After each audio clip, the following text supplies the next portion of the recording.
이튿날 가이사랴에 들어가니 고넬료가 그의 친척과 가까운 친구들을 모아 기다리더니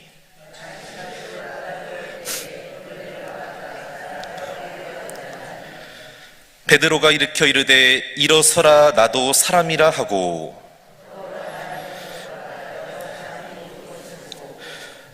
이르되 유대인으로서 이방인과 교제하며 가까이 하는 것이 위법인 줄은 너희도 알거니와 하나님께서 내게 지시하사 아무도 속되다 하거나 깨끗하지 않다 하지 말라 하시기로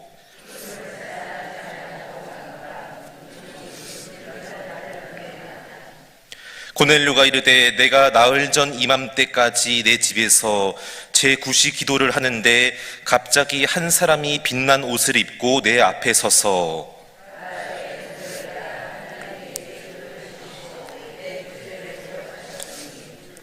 사람을 욥바에 보내어 베드로라 하는 시몬을 청하라. 그가 바닷가 무두장이 시몬의 집에 유숙하느니라 하시기로 내가 곧 당신에게 사람을 보내었는데 오셨으니 잘하였나이다. 이제 우리는 주께서 당신에게 명하신 모든 것을 듣고 자하여 다 하나님 앞에 있나이다. 아멘. 네, 할렐루야. 예, 오늘 이렇게 또 공휴일 현충일 날 새벽에 나오신 여러분 모두에게 주님의 크신 은혜와 한없는 사랑이 함께 하시기를 간절히 소망합니다. 네, 지난번에 우리가 이제 함께 봤던 내용을 잠깐 정리하려고 하는데 베드로가 이제 기도하던 가운데 하늘로부터 보자기 같은 것이 내려오게 되었는데 그 안에는 이제 율법의 기준으로 볼 때 먹을 수 없는 부정한 또 짐승이나 새들이 있었습니다. 그래서 베드로는 이제 3번이나 하나님께서 그것을 먹으라는 음성 가운데 하지 못하겠다, 내가 그렇게 할 수 없다라고 하였는데 결국에는 성령님께서 이 사람, 그 고넬료가 보낸 사람들이 베드로 앞에 도착하기 전에 도착했을 때 이제 그때 먼저 음성을 주셨습니다. 일어나 내려가 의심하지 말고 함께 가라. 내가 그 사람들을 다 보냈다. 이 말씀 듣고 확신 갖고 믿음 갖고 순종하면서 이제 그들과 함께 고넬료의 집으로 가게 됩니다. 그리고 오늘 이제 우리가 읽은 내용이 그 뒤로 이제 이어지는 내용이 나오게 되는데 바로 웃기는 오늘도 우리에게 주신 이 말씀 통해서 함께 3가지를 나눌 터인데 다시 한번 우리가 영적으로 귀한 교훈을 얻게 되고 한 걸음 더 주님께 나아가는 복된 시간 되기를 주님의 이름으로 축복합니다. 예, 첫 번째로 오늘 본문의 말씀을 통해서 우리가 알 수 있는 것은 우리의 인생의 왕이 되시는 분은, 영원한 주인 되시는 분은 오직 하나님 한 분이시다. 그래서 그 하나님께만 경배하고 섬기고 영광을 돌려야 된다. 예, 다 같이 24절, 26절 말씀 같이 읽어보겠습니다. 시작. 이튿날 가이사랴에 들어가니 고넬료가 그의 친척과 가까운 친구들을 모아 기다리더니 마침 베드로가 들어올 때에 고넬료가 맞아 발 앞에 엎드리어 절하니 베드로가 일으켜 이르되 일어서라 나도 사람이라 하고. 아멘. 자, 지금 고넬료가 베드로를 이렇게 만나게 되었을 때 했던 행동이 한 가지가 있는데 그게 무엇입니까? 발 앞에 엎드렸다. 근데 여기서 이 엎드리다의 단어를 보니까 2가지의 의미가 있는데 하인이 자기의 주인에게 엎드려서 발 앞에 입맞춤할 때 사용하는 첫 번째 의미가 있었고, 2번째는 하나님께 경배할 때 엎드린다, 그 의미가 있었습니다. 자, 그런데 오늘 보면은 고넬료와 베드로의 지금 이런 관계를 볼 때 주인과 종의 관계도 아니고 하나님도 아니지 않습니까? 그럼에도 불구하고 지금 고넬료가 베드로한테서 이렇게 했다는 거예요. 왜 그렇습니까? 관련된 책을 보니까 하나님께서 환상을 주시고 음성을 주실 때 너가 베드로를 보게 될 것이다, 만나게 될 것이라는 그런 음성 가운데 이 고넬료가 자기도 모르게 이 베드로를 마치 신적인 존재로 생각하고, 신과 같은 존재로 생각하고 지금 이렇게 그 앞에 엎드려서 마치 하나님을 경배하듯이 그렇게 했다는 거예요. 그때 여러분, 오늘 베드로가 어떻게 했습니까? 누군가 나한테 엎드려서 나를 섬기고 경배하고 나한테 영광 돌리려고 할 때 베드로가 오늘 어떻게 했습니까? 이 고백이 저는 참 오늘 너무나 중요하다고 생각하는데 베드로가 뭐라고 했냐면요, 일어서라 나도 사람이다. 할렐루야. 원어의 의미를 보니까 일어서라, 나도 너와 똑같은 사람이다, 이런 의미였습니다. 나는 너의 주인도 아니고 너가 섬기고 경배하는 하나님도 아니다. 나도 너랑 똑같은 인간이다. 나한테 엎드려서 절하고 경배할 필요가 하나도 없다는 거예요. 다시 말하면 베드로는 나도 너랑 똑같은 하나님께서 창조하신 피조물이고, 나도 너랑 똑같이 연약하고 부족하고 단점이 많고 허물이 많은, 나 혼자서 할 수 있는 게 아무것도 없는 사람이 불과하다. 그러니까 나한테 이럴 필요 없다는 거예요. 너무 멋있지 않습니까? 교만해져갖고 누군가 나한테 엎드려서 경배하고 나를 높이고 나에게 영광 돌릴 때 교만해져서 막 같이 막 이렇게 할 때가 있는데, 그게 아니라는 거예요. 확실하게 베드로는 알았습니다. 나한테 그러지 말라는 거예요. 그렇습니다. 오직 전능하신 하나님만이 우리의 창조주 되시고 주인이 되시고 우리의 영광과 경배를 받으시기에 합당하신 분인 줄로 믿습니다. 우리 고린도전서 10장 31절 말씀 같이 읽어보겠습니다. 시작. 그런즉 너희가 먹든지 마시든지 무엇을 하든지 다 하나님의 영광을 위하여 하라. 아멘. 그렇습니다, 여러분. 누군가 나를 자꾸만 높이고 나를 신적인 존재처럼 여기고 나를 그런 눈으로 바라볼 때 우리는 바로 확실하게 말할 수 있어야 됩니다. 저는 그런 사람이 아닙니다. 저한테 그럴 필요 없습니다. 저도 당신하고 똑같이 연약하고요, 부족하고요, 실수 언제든지 할 수 있는 그런 사람입니다.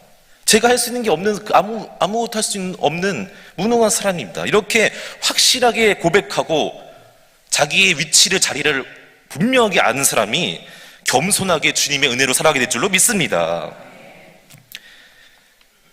여러분, 그때 우리 주일날, 사실 제가 이게 주일날 전에 준비했던 설교인데, 주일날 담임 목사님 설교 들으면서 이번에 그 육체의 가시 얘기하시지 않았습니까? 바울에게 하나님께 육체의 가시 주시는 이유가 무엇입니까? 하나님을 의지하는 사람 만들기 위해서, 겸손한 사람 되게 하기 위해서, 기도하는 사람 되게 하기 위해서. 이 세 가지 말씀 주셨는데, 우리 특별히 두 번째가 보면은 자만하지 않게 하기 위해서, 교만하지 않게 하려고요. 바울이 얼마나 세상의 조건이나 환경이나 스펙으로 볼 때 얼마나 갖춘 게 많고 너무나 많지 않습니까? 교만해질 수 있는 가능성이 너무나 많은데, 그런 하나님께서 바울을 너무나 사랑하셔서 교만을 다, 그런 요소들을 제거하시고 겸손하게 오직 하나님만 의지하고 하나님께 기도하고 성령에 충만한 사람으로 살게 하기 위해서 그렇게 했다는 거예요. 기억나시죠? 우리 고린도후서 12장 7절 말씀 같이 읽어보겠습니다. 시작. 여러 계시를 받은 것이 지극히 크므로 너무 자만하지 않게 하시려고 내 육체의 가시 곧 사탄의 사자를 주셨으니 이는 나를 쳐서 너무 자만하지 않게 하려 하심이라. 아멘. 그렇습니다, 여러분. 나에게 어떤 어려움이나 고난이 있을 때 그것만 바라보고 절망하고 낙심하기보다는 오히려 그 고난 통해서 하나님께서 나를 더 겸손하게 만드시는구나, 내가 하나님보다 더 많이 의지했던 것들이 있나, 다시 한번 오히려 내 삶을 되돌아보고 내 믿음을 점검하고 약할 때 강함 되시는 그 주님께 더욱더 의지하고 기도하고 깨어서 나아가게 되기를 간절히 소망합니다. 그때 내 모든 고난 위기가 변해서 주님의 은혜로 위기담을 뛰어넘게 될 줄로 믿습니다. 두 번째로 오늘 본문의 말씀을 통해서 어려움과 고난이 예상이 될 때도 그럼에도 불구하고 순종하라는 거예요. 복을 받는 마음으로 물론 하는 것도 좋지만, 내가 딱 봤는데 지금 내가 순종했을 때 이 길을 걸어갈 때 하나도 나한테 이익이 안 되고 오히려 손해보고 어려움이 있을 것 같아요. 그래서 순종하지 않겠다, 나 못하겠다, 이게 아니라 오늘 본문에 나오는 베드로처럼 고난이, 어려움이 예상이 되더라도 그래도 하나님의 말씀이 더 먼저기 때문에 그 하나님의 말씀에 순종하라는 것입니다. 우리 다 같이 본문 말씀 27절 29절 말씀 읽어보겠습니다. 27절에서 29절 말씀 시작.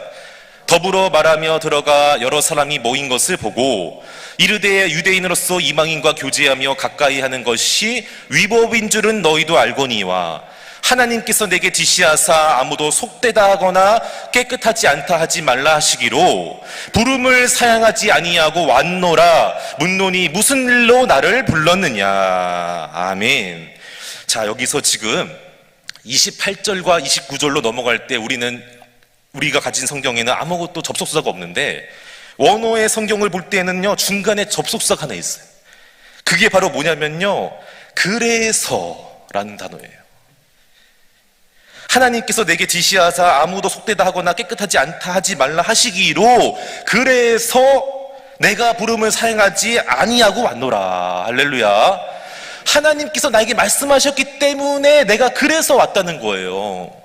부름을 사용하지 않고 왔다는 거예요. 지난번에도 말씀드렸지만 지금 베드로가 이렇게 하면요, 나중에 얼마나 많은 사람들이 나를 손가락질하고 넌 위법했다, 넌 유대인의 율법을 어겼다, 넌 하지 말아야 될 행동을 했다라고 분명히 정죄하고 비난하고 욕할 것을 다 알고 있었어요. 그러나 그럼에도 불구하고 하나님이 나에게 말씀하신 거기 때문에 계산으로 보면은 내 생각으로 보면 이걸 하면 안 되는 거예요. 절대 하면 안 되는 거예요. 오히려 손해고 욕먹고 비난받고 내가 더 어려움을 당할 게 뻔히 보이는 행동입니다. 그러나 하나님이 말씀하셨기 때문에 그래서 나는 오늘 부름을 사용하지 않고 왔노라. 할렐루야. 여러분들에게도 이러한 결단과 믿음이 있게 되기를 간절히 소망합니다. 사람이나 환경이 나를 책임져주고 주장하는 게 아니라 하나님께서 나를 지켜주시고 책임져 주시는 분 아니십니까? 여기에 대한 의심이 없고 확실한 믿음과 내가 결단하고 나갈 때에 손해가 있고 고난이 있고 어려움이 있을지라도 그럼에도 불구하고 주님께 약속의 말씀 붙잡고 순종하면서 나가게 될 줄로 믿습니다.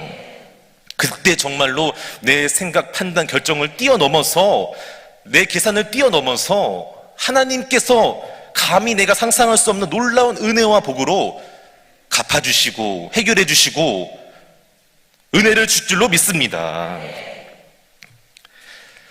네, 오늘 세 번째로 우리 또 다시 한 가지 더 나누기를 원하는데, 세 번째로는요, 오늘 지금 이 고넬료가 마지막에 말을 보면요, 다 이 모든 상황을 영적으로 바라보는 거예요. 지금 자기 눈앞에는 베드로밖에 없는데 뭐라고 말합니까? 우리 모두가 다 주님께서 당신에게 명하신 바를 듣기 위해 이 자리에 모였다. 그리고 우리가 다 지금 하나님 앞에 있다. 우리 같이 한번 말씀 읽어보겠습니다. 33절 말씀 시작. 내가 곧 당신에게 사람을 보내었는데 오셨으니 잘하였나이다. 이제 우리는 주께서 당신에게 명하신 모든 것을 듣고자 하여 다 하나님 앞에 있나이다. 아멘.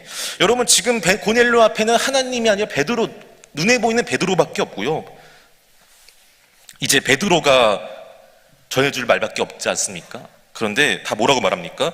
주께서 당신에게 명한 것을 듣고자 하고 듣기 위해 이 자리에 모였고 우리가 지금 다 하나님 앞에 있습니다. 눈앞에 하나님은 안 보이지 않고 지금 베드로만 있는데 하나님 앞에 있다. 베드로의 말을 듣는 게 아니라 하나님의 음성을 듣는다. 다 영적으로 바라보고 있잖아요. 내 인간적인 눈으로 바라보는 게 아니라 이 모든 상황이 다 우연이 아니라 하나님께서 주장하시고 섭리하시고 역사하심을 믿었기 때문에 이렇게 말할 수 있는 줄로 믿습니다. 여러분, 오늘 이 자리에 나오신 이유가 무엇입니까? 제 말 들으러 온 거 아니잖아요. 저를 통해서 이 자리에서 선포되어지는 주님의 음성을 듣기 위해, 주님 만나기 위해 이 자리에 온 줄로 믿습니다. 그래서 오늘 반드시 이 자리에 오셔서 여러분이 주님을 만나고 한 구절, 한 말이라도 주님의 음성을 듣고 깨닫게 되기를 간절히 소망합니다.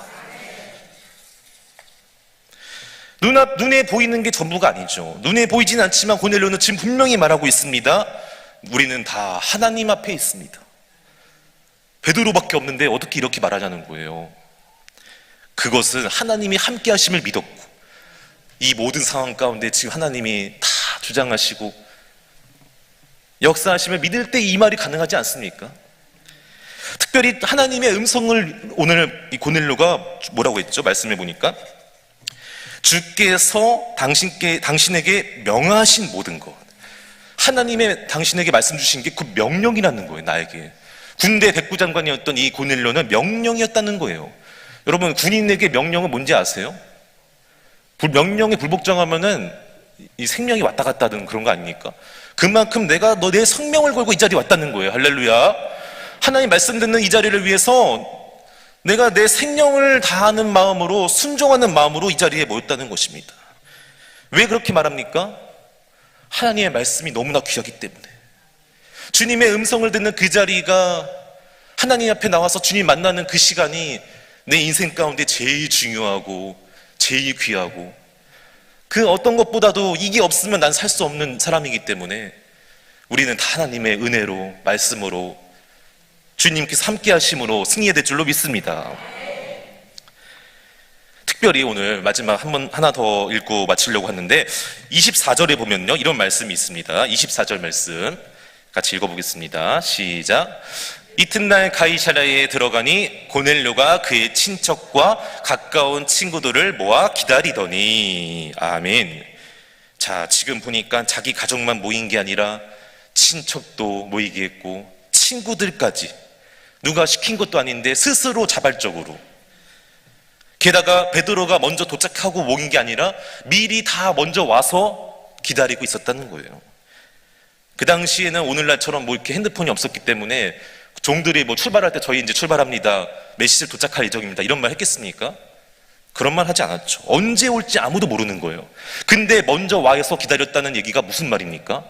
언제 올지 모르지만 우리가 먼저 다 부르고 모아서 그 자리에서 기다렸다. 그만큼 간절했다는 거죠. 그만큼 간절하고 사모했으니까 언제 올지 모르지만 먼저 와서 친구들까지 불러서 모여서 기다렸다. 이거는요 그만큼 사모하고 간절했다는 거예요. 바로 웃기는 저 여러분이 주님의 말씀을 듣고 예배드리는 이 자리 가장 간절하게 사모하면서 미리 나와서 준비하고 예배드리기를 간절히 소망합니다. 하나님 만나는 그 자리인데 정말 한 주간 간절하게 사모하는 마음으로 마음과 정성과 내 삶을 다하여 준비하고 주님 앞에 모여서 예배드릴 때에 너무나 큰 주님의 은혜와 사랑이 임하게 될 줄로 믿습니다. 그래서 오늘 다시 한번 우리가 세 가지 나눴습니다. 첫 번째는 뭐였죠? 하나님께서 오늘 겸손하게, 베드로가 겸손하게 그렇게 오늘 말씀 가운데 순종했습니다. 하나님께만 영광 돌렸습니다. 나를 높이고 나에게 경배할 때 나는 사람이다, 하나님께만 경배하였고, 두 번째로 오늘 계산하지 않았습니다. 베드로는 계산하거나 내 이익이나 그런 걸 따지지 않고 고난이 있을지라도 순종했습니다.